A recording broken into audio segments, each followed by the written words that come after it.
De quel amour j'aime ta demeure, Dieu de l'univers. De quel amour j'aime ta demeure, Dieu de l'univers. Je désire les parvis du Seigneur de toute mon âme. Mon cœur et ma chair sont un cri vers le Dieu vivant. De quel amour j'aime ta demeure, Dieu de l'univers. L'oiseau lui-même s'est trouvé une maison, et l'hirondelle un nid pour abriter sa couvée. Tes autels, Seigneur de l'univers, mon roi et mon Dieu. De quel amour j'aime ta demeure, Dieu de l'univers. Heureux les habitants de ta maison, ils peuvent sans cesse te chanter. Heureux les hommes dont tu es la force, ils seront plus ardents d'étape en étape.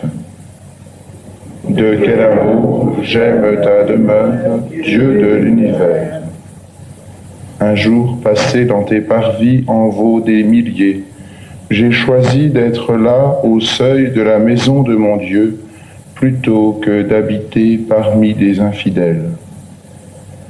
De quel amour j'aime ta demeure, Dieu de l'univers. Alléluia, Alléluia.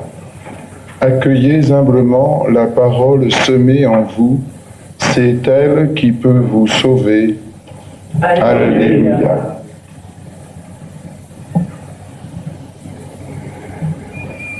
Le Seigneur soit avec vous. Évangile de Jésus-Christ selon saint Matthieu.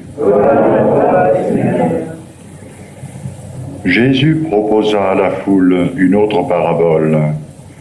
Le royaume des cieux est comparable à un homme qui a semé du bon grain dans son champ. Or, pendant que les gens dormaient, son ennemi survint. Il sema de l'ivraie au milieu du blé et s'en alla. Quand la tige poussa et produisit l'épi, alors l'ivraie apparut aussi.